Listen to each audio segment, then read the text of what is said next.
Bom, gente, como eu citei aqui, eu vou saudar o nosso primeiro entrevistado, que nos aguarda. Cumprimento o economista, mestre em serviço social pela Universidade Federal de Santa Catarina e assessor sindical, Maurício Molinari. Maurício Molinari, bom dia. Bom dia, Anderson. Bom dia a todos os que acompanham o Faixa Livre. Muito bom estar aqui conversando contigo.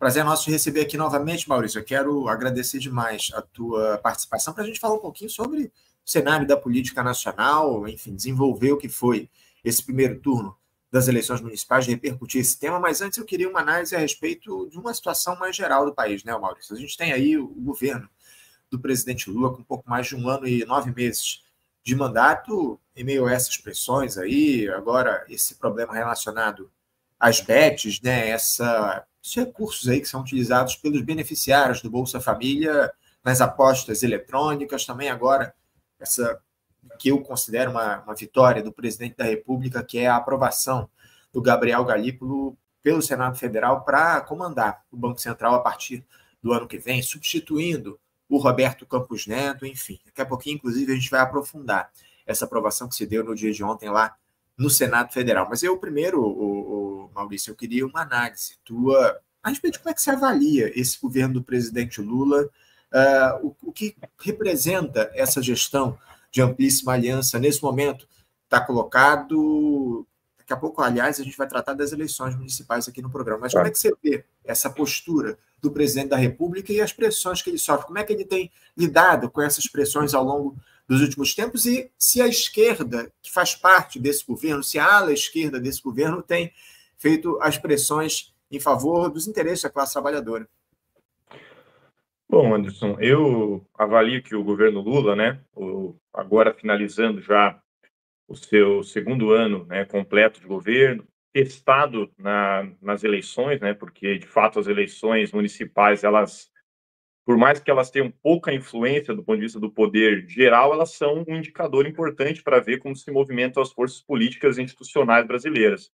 Então, passados esses quase 2 anos de governo, a gente vê um governo de caráter conservador, no sentido de que vem para não mexer em nada nas estruturas que foram construídas no nosso país a partir do que o próprio governo demarcou como o impeachment, o golpe contra a presidente Dilma. Então, todas as mudanças estruturais que foram produzidas naquele momento, a partir de 2016, não foram em nenhuma medida modificadas e, pelo contrário, elas são conservadas e reforçadas. E vou citar aqui 3 elementos fundamentais: um no âmbito político, e 2 no âmbito econômico e social, nas classes sociais.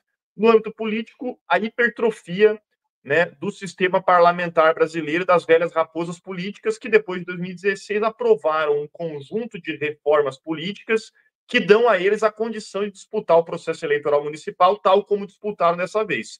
Com muito dinheiro em caixa, centralizado nos grandes partidos que comandam o processo político através do fundo eleitoral, de financiamento de campanha, que esse ano foi de 5 bilhões de reais, e, de outro lado, emendas parlamentares cavalares que fazem com que esse grupo de parlamentares que está alocado no interior do parlamento brasileiro possa comandar financeiramente e, portanto, politicamente, na ausência de um projeto político de transformação social, o processo eleitoral. Então, isso não foi modificado em nenhuma medida, Por mais que haja uma cotoveladinha aqui, uma briguinha acolá, o governo Lula vem e não mexe no novo sistema político, que não mexe, eu digo estrutural, mas não é estrutural no sentido profundo, mas sim na sua forma, no seu mecanismo de funcionamento. Continua sendo um sistema político tal como a gente tinha, uma democracia burguesa representativa, mas que no seu mecanismo ganhou um novo componente, que é essa hipertrofia financeira, dos mandatos parlamentares e das elites que comandam o processo eleitoral, porque a gente não pode esquecer, Anderson, que quem comanda a burocracia dos partidos, e aqui eu estou falando dos partidos da direita, dita, até a esquerda, são justamente os caciques partidários que têm os seus mandatos parlamentares, E são eles que, portanto, arbitram a distribuição do dinheiro que comanda o processo eleitoral despolitizado, como a gente viveu. Então, isso o governo Lula não mexe, o governo conserva esse novo mecanismo de funcionamento da dinâmica política. E no âmbito econômico e social, a gente tem o silenciamento completo das mudanças trabalhistas realizadas a partir de 2017, terceirização ampla, geral e restrita, contratação de trabalhadores temporários, o empreendedorismo, que é uma fantasia, na verdade, para mascarar um assalariamento precário através dos microempreendedores individuais, dos MEIs, né? Tudo isso, então, continua vigorando e nem se fala mais nisso. Pelo contrário, né? O ministro da Economia, Haddad, simplesmente silenciou e as próprias forças do movimento sindical popular simplesmente não tocam mais no assunto. Fizeram até greve geral lá em 2017, né, contra essa reforma trabalhista, contra a reforma previdenciária, que é outro elemento que também não foi modificado, pelo contrário, a gente tem a continuidade disso no âmbito dos estados, a partir de confiscos de rendimentos de aposentados. Então, no âmbito social, né, das relações de trabalho, tudo permanece igual, né? Conserva e silencia. Tem um papel até de esquecimento de uma história recente do próprio movimento sindical, movimento popular, que a gente viu, né, Anderson, de 2016 até 2020, até o pré-pandemia, teve uma movimentação muito grande no Brasil em nome da revogação das reformas trabalhistas, em nome da revogação da reforma previdenciária, coisa que agora se conserva em 2 anos e não se trata mais no assunto. E terceiro, mais no âmbito econômico, no âmbito da gestão das finanças do Estado, né, a conservação do teto de gastos, que foi outro elemento também que vem na esteira, né, do impeachment da presidente Dilma. Logo em 2016, o Michel Temer aprova o teto de gastos e agora Fernando Haddad, no comando da economia, né, dá uma flexibilizada, uma microflexibilizada no teto de gastos, mas ele permanece intocado, tanto é que os servidores federais da educação fizeram greve, os servidores federais do INSS fizeram greve, e a previsão para os próximos anos continua sendo de uma economia regida pela austeridade para fazer frente ao pagamento de juros, amortizações e refinanciamentos da dívida pública e fazer frente aos mecanismos de transferência de riqueza através de renúncias fiscais para o grande capital, que permanece sendo o grande beneficiado. Porque quem que se beneficia por um governo, através de um governo conservador, é justamente as forças do grande capital que tem ganhado muito com o processo de precarização da força de trabalho de um lado e pelo processo de centralização de capital do outro, através da falência generalizada de pequenas e médias empresas, da dita pequena burguesia brasileira, que, revoltada com o seu processo falimentar, acaba abraçando a extrema-direita como seu projeto político e dá uma base social muito estruturada para esse projeto, aí sim, ideológico, que é o único que foge da lógica do dinheiro, que é o projeto aí que vai sendo disputado por Bolsonaro, Silas Malafaia, Pablo Marçal, mas todos eles se acotovelam para disputar o mesmo símbolo político, né? Que é uma decadência estrutural das classes sociais, especialmente dessa pequena burguesia e de uma parcela da classe trabalhadora amplamente precarizada, né? Que acaba aderindo a esse projeto reacionário, digamos assim, de choque contra as próprias instituições democráticas republicanas da democracia burguesa brasileira. Maurício, me parece que é bem por aí, especialmente quando você diz que essa dinâmica do rentismo está absolutamente preservada nessa gestão do presidente Lula. Ele mantém ali as bases que sustentam o grande capital, os lucros do andar de cima aqui no nosso país. Agora, me chama a atenção, e eu queria uma análise tua, a respeito de algo que você, inclusive, citou aqui ao longo da tua primeira resposta, esse silenciamento do governo Lula em relação à questão da contrarreforma trabalhista, né? Porque primeiro falou-se lá durante a campanha que o Lula ia revogar a contrarreforma, depois ele acabou voltando atrás com a ampliação dessas alianças que ele fez para ganhar as eleições, falou em revisar a contrarreforma e agora esse tema sumiu, desapareceu do diálogo aí ou do noticiário público no nosso país. Parece que o governo deixou isso absolutamente de lado. O que é que leva uma situação como essa, num cenário onde a gente tem um desgaste enorme da renda do trabalhador? Enfim, houve uma pequena recuperação ao longo desse governo Lula, mas o fato, acima de tudo, Maurício, é que a precarização toma conta cada vez mais do país, né? Não, perfeito, Anderson. O que segura, né? Porque assim, a gente tem que analisar, né, do ponto de vista do que é o interesse do governo, de qual é o interesse da sua composição de forças, uma composição de forças que ele mesmo construiu para ganhar a eleição, né? Ganha a eleição se contrapondo, porque também a gente tem que ter clareza, né? É um governo de conservação, mas não é um governo reacionário como era o governo anterior. Então, nesse sentido, né, houve um avanço, mas assim, residual, né? Que poderia funcionar como uma alavanca para amplificação, né, para superação do que foi o processo anterior, desde que houvesse uma retomada, né, da luta de classes, da força da classe trabalhadora no interior dos seus processos conflitivos.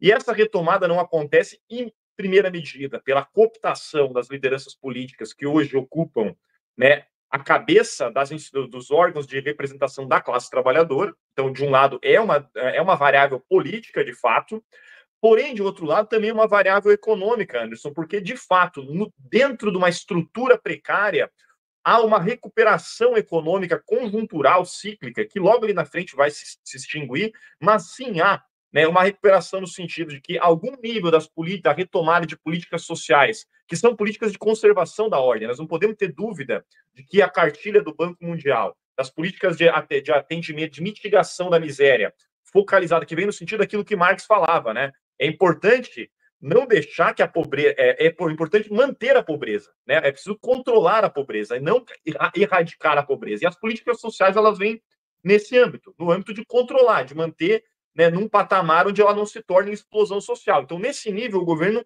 conserva as políticas que já vêm sendo adotadas no Brasil desde os anos 90, no âmbito social, mas ao fazer isso, acaba direcionando uma parcela da renda, né, concentrada no Estado para essas camadas populares e que, sim, diante desse fenômeno, né, de retomada da renda das famílias, da renda da classe trabalhadora, especialmente dos mais empobrecidos, através, né, do reajuste do salário mínimo, através de alguma retomada do Bolsa Família, de alguma manutenção do Bolsa Família e outras políticas sociais, acaba repercutindo num crescimento econômico também beneficiado pelo motor externo, que é a exportação, né? Um país cada vez mais dependente da produção industrial de alimentos e minerais, né? E a exportação, essas duas variáveis conjunturais fazem com que, né, não haja essa pressão colocada para uma ascensão na luta de classe que poderia aí sim reverter esse jogo conservador da institucionalidade brasileira, Anderson. Então, de um lado, sim, há o processo de cooptação, que é muito forte, é muito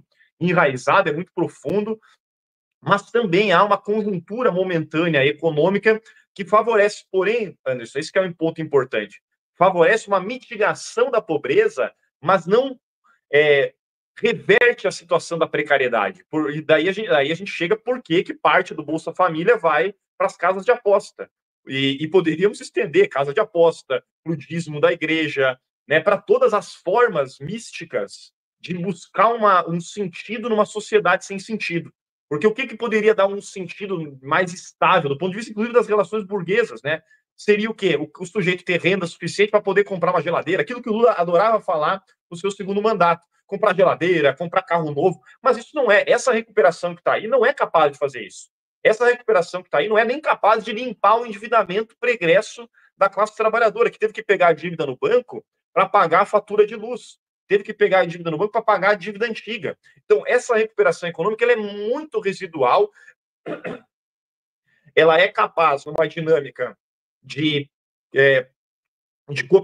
cooptação das lideranças, né, garantir com que essa cooptação não seja pressionada pela base, apesar de que já há movimentos da classe trabalhadora residuais importantes nesses últimos 2 anos, como, por exemplo, as greves dos servidores federais, né? Há um crescimento das greves, o próprio DIEESE mostra, né, que ano após ano, desde 2022, há uma retomada do número de greves, mas ainda num aspecto molecular que não tem capacidade ainda, né, de tensionar essa conservação das elites políticas e preserva, então, de maneira muito tranquila, uma dualidade funcional para a política brasileira adequada à burguesia. Né? De um lado, uma ameaça permanente de uma reação, né, que alguns chamam de fascismo, outros chamam de extrema-direita, outros chamam de direita populista, direita nacionalista, enfim, não quero caracterizar aqui, porque eu acho que não dá para a gente aprofundar teoricamente, mas um polo que se coloca reacionário e que permanece ali com uma fatia muito significativa da população brasileira, alicerçada nessa degeneração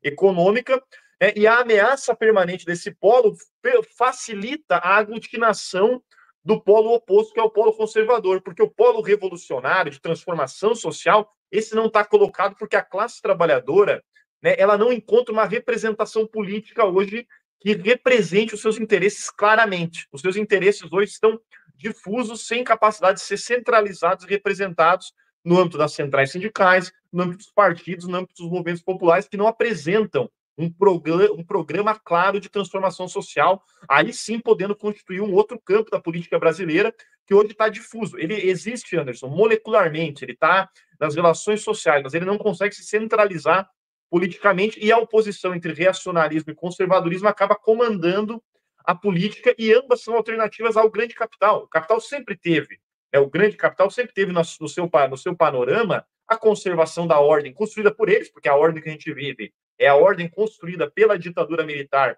e pela transição democrática que não rompeu com as estruturas da ditadura, então conserva essa ordem e mantém, né, a possibilidade de uma violência mais ostensiva contra a classe trabalhadora num projeto reacionário que, por enquanto, ainda é quase que uma ameaça, né? Ele não é ainda a efetivação, ele é uma potência que ameaça e faz com que facilite a aglutinação desse polo conservador que o Lula hoje capitaneia, do ponto de vista, né, que ele consegue aglutinar maiores frações da população brasileira, apesar de que, na nossa discussão sobre a eleição, demonstra que não tem capacidade nenhuma de reverter isso numa força partidária, né? É a força da figura do Lula, e não do partido, e não do campo democrático, todas as ilusões que se criam, né, para legitimar isso.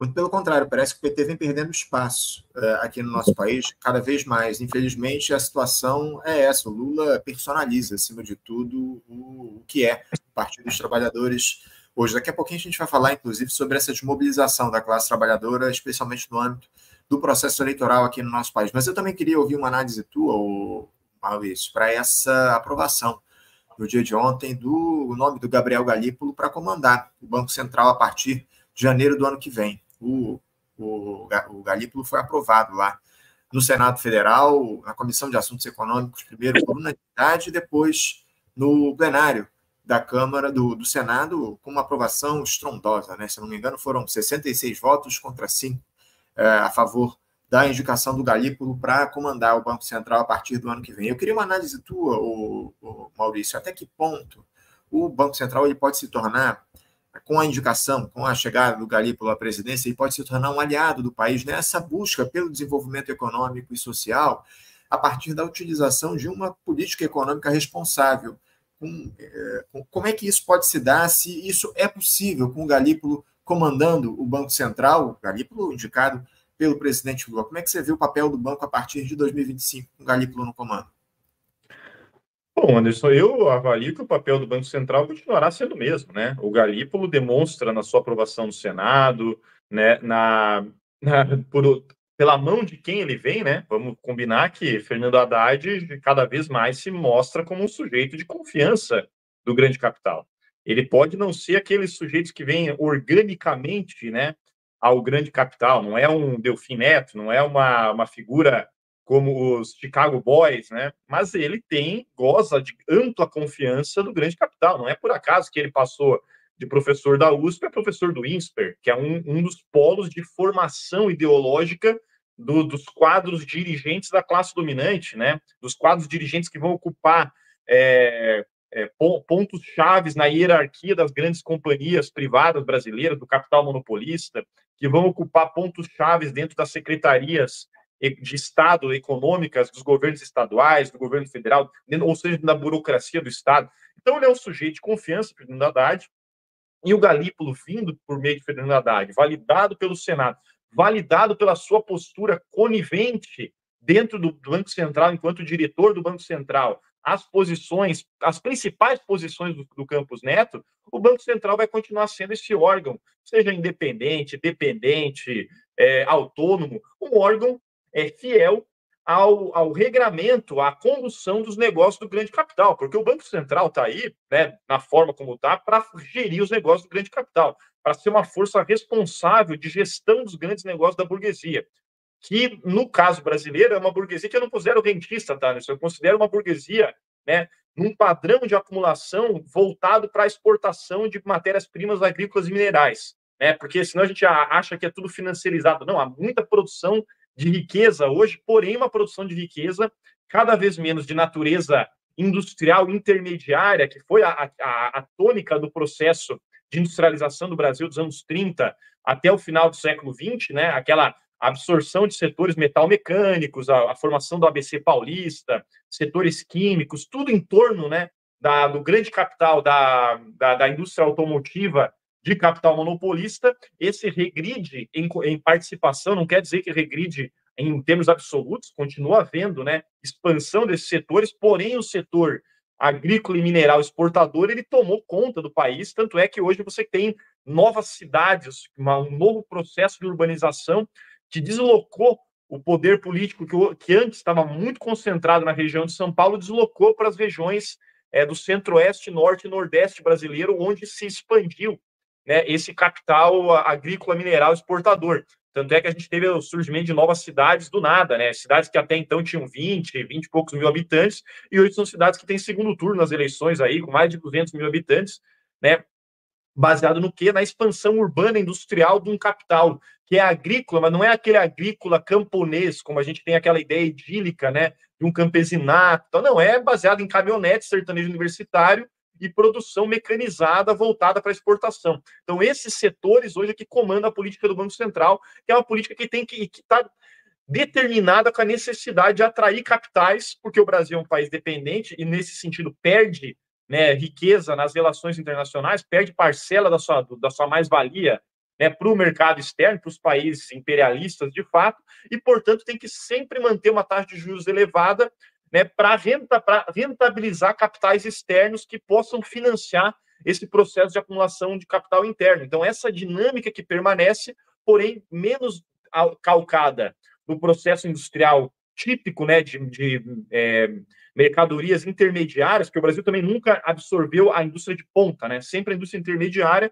mas agora um processo de uma indústria mais primária, né, primária no sentido de bens agrícolas e minerais, mas em dinâmica industrializada, né, com alta tecnologia, grandes capitais alocados, capital monopolista, financiarizado no sentido de que está alicerçada, né, em propriedades por ações, grandes companhias comercializadas em bolsa de valores. Portanto, é isso que comanda hoje a economia brasileira, e o Banco Central vai continuar atuando a favor dessa política, especialmente tendo o Galípolo, que é um sujeito que em nada destoou do Campos Neto. Talvez, Anderson, no discurso político para fora, vai tirar do Lula um instrumento que ele tinha, que era de se confrontar com o Campos Neto e, em alguma medida, simular que estava fazendo um combate à política do Banco Central. Agora tem um sujeito que é seu, e um sujeito que votou a favor de todas as medidas que o Lula, inclusive, se contrapôs, né, no âmbito do discurso. Eu quero ver se agora isso vai se reverter em mais tensionamento, um novo patamar de tensionamento, que de fato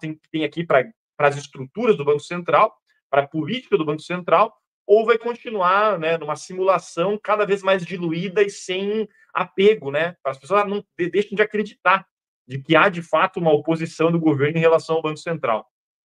Com a saída do Campos Neto, o Lula perde o seu malvado favorito aí, aquele que era o principal inimigo, pelo menos ele colocava como principal inimigo do país. Vamos ver agora como é que ele vai se portar com o Galípolo lá na presidência do Banco Central. Vamos ver se as críticas vão se manter à política econômica aqui no nosso país a partir da ação do BC. Daqui a pouquinho, inclusive, eu vou aprofundar numa entrevista específica a respeito dessa indicação aqui no programa com o economista Adhemar Mineiro. Eu queria também uma análise tua, você deve ter assistido ali pelo menos algum trecho da entrevista do pastor Silas Malafaia, no dia de ontem, à jornalista Mônica Bergamo, da Folha de São Paulo, onde ele faz uma série de críticas lá ao Jair Bolsonaro, chama o ex-capitão de covarde, omisso, por conta da inação dele em relação às eleições municipais, em especial a postura que ele teve de não estar ao lado das pessoas ou dos candidatos que ele apoiava, no caso de São Paulo, o Ricardo Nunes também em Curitiba, enfim. Como é que você vê esse tipo de crítica do Malafaia ofendendo lá o Jair Bolsonaro, dizendo que ele não é uma liderança, ou ele não atua como uma liderança da extrema-direita? Enfim, você acha que isso, de fato, é algo sincero, honesto, ou é mais jogo de cena do Malafaia? Porque não é a primeira vez que isso acontece, né? Eles viram e mexem, o Malafaia e o Bolsonaro trocam farpas. Como é que você vê essa postura do Malafaia nesse momento, logo após as eleições municipais? Bom, Anderson, primeiro eu acho que a gente tem que fazer uma consideração de ordem mais até teórica sobre essas lideranças da extrema-direita. A gente não pode atribuir a elas um cérebro racional, né, calcado na ciência política e que, portanto, está em todo momento atuando num sentido de construir uma ampla hegemonia na sociedade, porque senão a gente começa também a fetichizar e atribui forças que não estão lá no outro lado, né? Porém, são lideranças que têm uma espécie de um sentido popular muito forte, né? Não é à toa que Silas Malafaia é um pastor, é um sujeito que se forja no contato com o seu rebanho, né? Com os seus fiéis. Então, o que eu atribuo, né? Diante desse ponto de vista, desse perfil de liderança extrema-direita, que não são perfis racionais, mas perfis que navegam muito bem no irracionalismo cotidiano, não precisam ter coerência, porque a vida cotidiana não é feita de coerência. Qual é a coerência de um sujeito que acorda cedo, né, é explorado o dia inteiro, esfolado no processo de exploração, volta para casa, tem que dormir e apaziguar o seu sofrimento rezando para Deus para ver se no pós-morte vai ter uma vida melhor. Não tem racionalidade. A racionalidade está no sistema, está na estrutura econômica, está na estrutura social. Porém, o cotidiano é forjado por uma irracionalidade que essas figuras, né, que são figuras midiáticas, figuras de apelo muito forte, né, falam bem, sabem se expressar, tem postura firme, né? Coisa que a esquerda deveria ter mais, né? Porque a esquerda cada vez mais está virando uma corrente de lamentação e não uma corrente de posição política. Mas essas figuras, por terem essa capacidade de se posicionar e navegar muito bem nesse irracionalismo cotidiano, se permitem a fazer esse tipo de confronto que, para mim, está baseado em duas questões fundamentais. Primeiro, demarcar uma posição diante do seu rebanho, né, que lhe permita ter alguma independência no processo político. Silas Malafaia, além de ser pastor, é uma liderança política, né? E ninguém pode negar isso. O partido dele, o partido é o republicano, se não me engano, né? É o partido da igreja, né? Da Igreja Universal, cresceu enormemente. Foi, segundo os dados que saíram, foi em número de vereadores, foi junto com o PL o partido que mais cresceu em número de vereadores no Brasil. Né? Então, ele tem que garantir uma certa hegemonia no interior do seu espectro partidário e, portanto, alguma diferenciação em relação a Bolsonaro, em relação a Pablo Marçal, é importante para ele manter o seu rebanho fiel e ele ter o seu quinhão nas negociações futuras, porque daí me parece que daí o segundo elemento que é o principal. O primeiro é manter o seu quinhão, manter o seu exército alinhado, uma parcela dessa extrema-direita alinhada em torno da sua liderança, para poder sim negociar, né, o processo que virá logo a seguir, nesse final de ano, próximo ano e no ano seguinte, da composição de forças mirando a eleição presidencial. Então, o Malafaia está mirando isso, né? Se possível, ocupar a cabeça desse símbolo da extrema-direita, que eu acho difícil, porque eu acho que a família Bolsonaro está muito consolidada nesse espaço, né, da política social, mas se não for possível disputar a cabeça, ter maior margem de barganha, né, no interior desse bloco, na composição das forças que lá vão estar disputando. Então, me parece que é mais nesse sentido, tá, Nilson? Não é nem jogo de cena, mas também não é muito mais do que um mero jogo político, né, de marcar posição para poder negociar logo na frente. Não vejo que é uma ruptura com a família Bolsonaro, até porque o Silas Malafaia vem reiteradamente fazendo isso. Tarcísio, né, o governador de São Paulo, também já fez isso, né, mas ninguém rompe nesse bloco, porque eles sabem que, em alguma medida, o Bolsonaro ainda comanda, né, aposto eu que se Bolsonaro tivesse tido uma postura ativa em relação a Pablo Marçal na eleição municipal de São Paulo, certamente Pablo Marçal iria ao segundo turno. Então, o Bolsonaro pode não ter atuado diretamente, abertamente a favor de Augusto Nunes, mas o seu silenciamento, a sua não adesão a Pablo Marçal, garantiu Augusto Nunes no segundo turno e agora, talvez, com muita probabilidade, garanta a eleição, né, numa campanha contra o Boulos, em São Paulo. Sem dúvida. O Ricardo Nunes, que é o candidato do MDB, ele parece que passou para o segundo turno justamente por conta dessa ação do Jair Bolsonaro um pouco assertiva, acima de tudo, né? Eu tenho lá minhas dúvidas em relação ao que seria o segundo turno das eleições lá em São Paulo, caso o Bolsonaro tivesse atuado de maneira mais firme nesse processo eleitoral. O Silas Malafaia é pastor da Assembleia de Deus Vitória em Cristo e tem uma atuação política muito intensa, como você mesmo trouxe aqui para a gente. Vamos ver o que vai se dar a partir dos próximos meses, enfim, a ascensão desse Pablo Marçal. E para a gente fechar, Maurício, eu queria uma análise tua. A gente ainda tem algum tempinho aqui para falar sobre esse processo eleitoral, esse primeiro turno das eleições municipais que aconteceram no último domingo. A gente teve aí uma atuação questionável da esquerda nesse processo. Parece que o PT acabou ganhando um pouco de espaço no cenário municipal aqui no nosso país, mas outros partidos acabaram perdendo muito, né? Especialmente o PDT, que perdeu uma série de prefeituras. O PSOL também tinha 5 prefeituras, passou a 0. a gente teve esses partidos do campo progressista que acabaram se aliando ao governo Lula, a maioria deles perdendo espaço aqui no nosso país. E, por outro lado, o Centrão se consolidou como a principal força política e ampliou, acima de tudo, os seus espaços nos municípios, nas prefeituras, enfim. Como é que você avalia, o Maurício, esse resultado do primeiro turno das eleições municipais? Ainda vamos ter segundo turno em 52 municípios aqui do nosso país, mas o que é que as eleições mostraram até aqui, o Maurício, em especial no que diz respeito à atuação, ao desempenho da esquerda no processo? Perfeito. Bom, Anderson, eu diria que a eleição, até estava avaliando, né, ela demonstra 4 fenômenos para mim, né?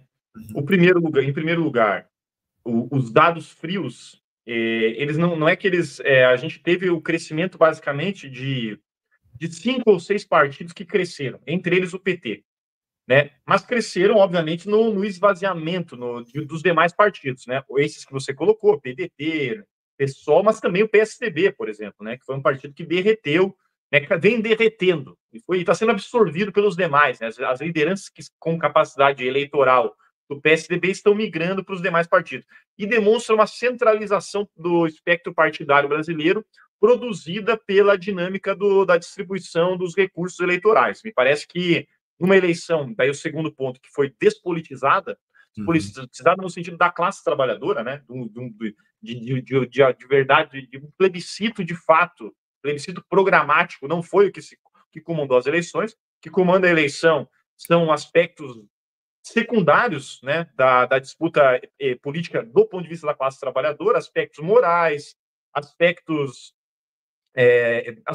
até da degradação cotidiana, né, como cadeirada e todas essas coisas que aconteceram na eleição de São Paulo. É uma briga de bar, no fim das contas, né, um botecão transmitido em nível nacional e com ar de democracia burguesa, que é um negócio que mostra até a perda de capacidade. Então, em primeiro lugar, essa centralização no espectro partidário, e dentro desses partidos que cresceram, antes é preciso dizer, o PT foi o que menos cresceu.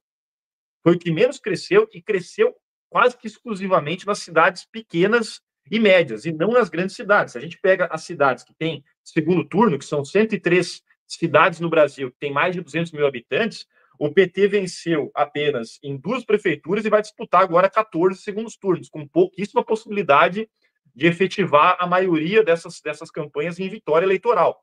Então, nesse aspecto, o PT foi um dos partidos, dentro dos que cresceram, o que menos cresceu, né? Quem cresceu de fato, o PL cresceu significativamente, o MDB caiu um pouquinho, mas manteve a sua força, o PSD cresceu significativamente, o PP continuou com força, o União Brasil, o Republicanos, né, partido da Igreja Evangélica. Então, a gente teve essa centralização que foi muito focado nessa dinâmica que eu falei no início da nossa discussão, que é essa centralização dos recursos, tanto no âmbito do fundo eleitoral, quanto no âmbito das emendas parlamentares, porque isso fortalece as reeleições, Anderson, né, que é o segundo dado. Numa eleição despolitizada, no sentido de que não há um plebiscito programático, ninguém discute programa, o que comanda são os interesses quase que materiais, no sentido mais pobre, né, de quem arbitra o orçamento, de quem entrega a emenda parlamentar, de quem faz a dinâmica da cooptação de lideranças comunitárias através da promessa de um cargo na prefeitura, e quem já tem a máquina na mão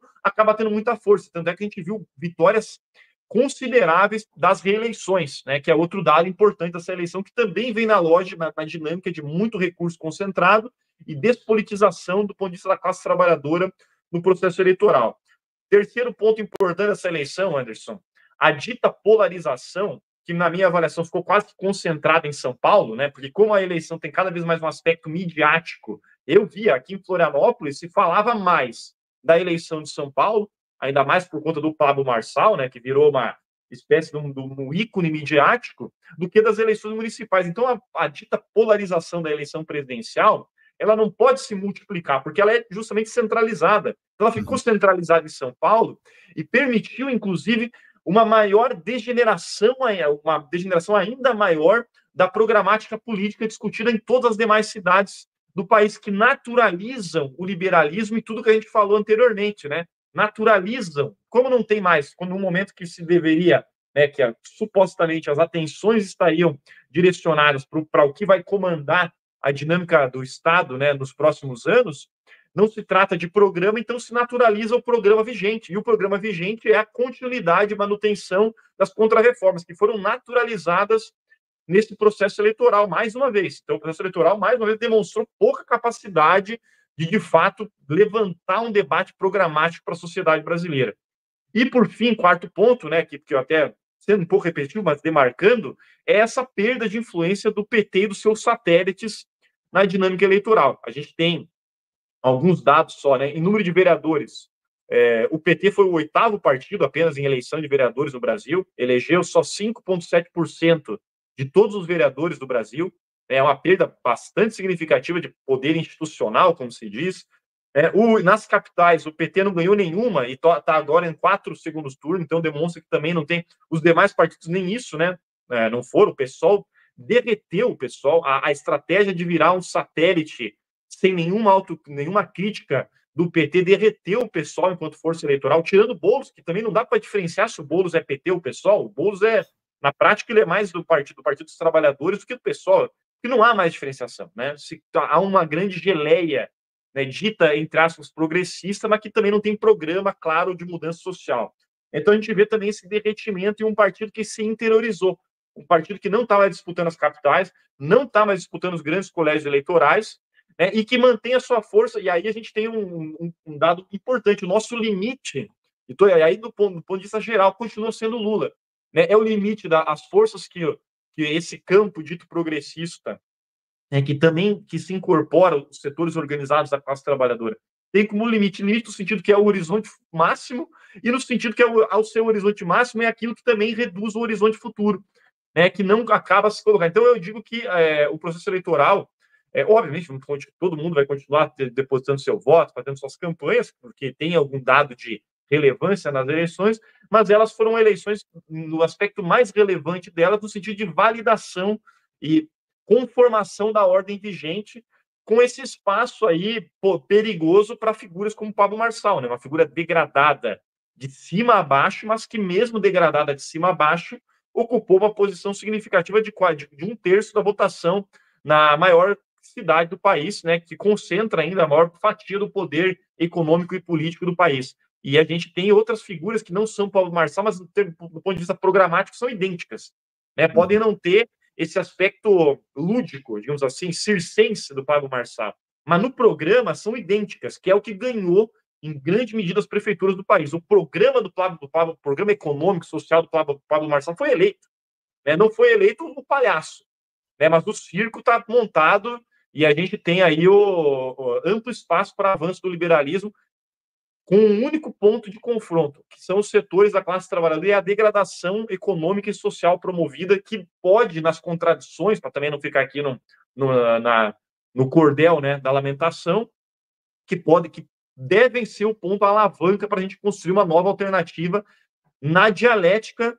da luta de classe brasileira, que não vai parar por conta de uma eleição mais favorável ou menos favorável. As contradições continuam aí, as greves vão continuar aí, os movimentos populares vão ter que se refortalecer, os sindicatos vão ter que readquirir um horizonte combativo de luta, e os partidos, se quiserem sobreviver, vão ter que readquirir uma dinâmica programática. Esses eu acho que tem pouco espaço, porque daí a ocupação de cargos parlamentares e toda a dinâmica burocrática é muito forte no interior dos partidos hoje e tem pouco espaço para arejar, né, o debate político, apesar de ser muito importante, porque são os partidos, acabam que são os centralizadores, né, e que tem no seu horizonte o poder político, coisa que sindicatos, movimentos populares não têm. O poder político está no horizonte dos partidos. Então, a ausência de partidos com programas claros de transformação radical, alicerçado nos interesses da classe trabalhadora, produzem essa hegemonia liberal facilitada pelos palhaços hoje da reação, que hoje são palhaços, amanhã podem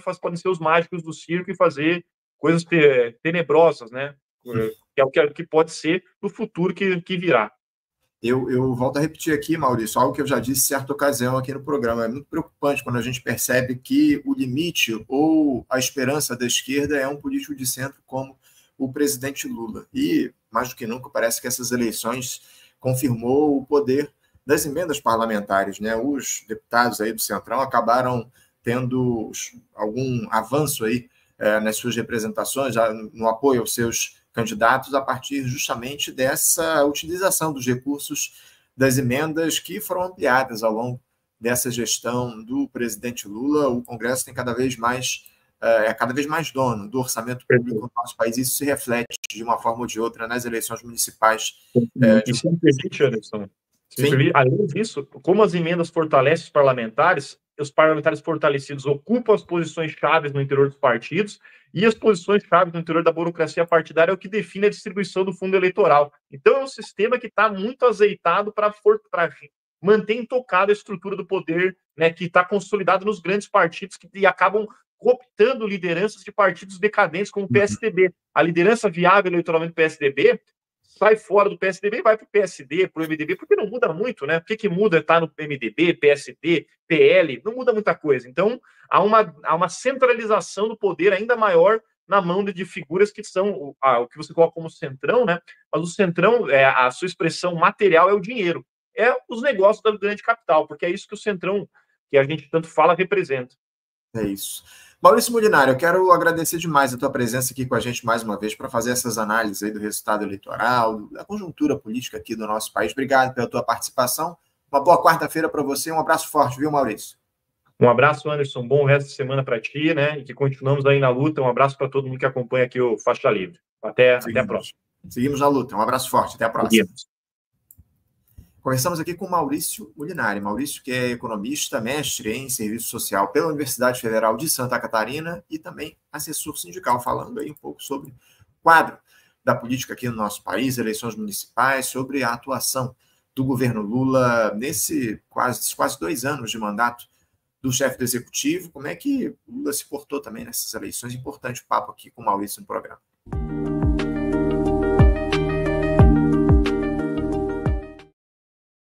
Bom, gente, para variar, eu estou muito atrasado aqui, mas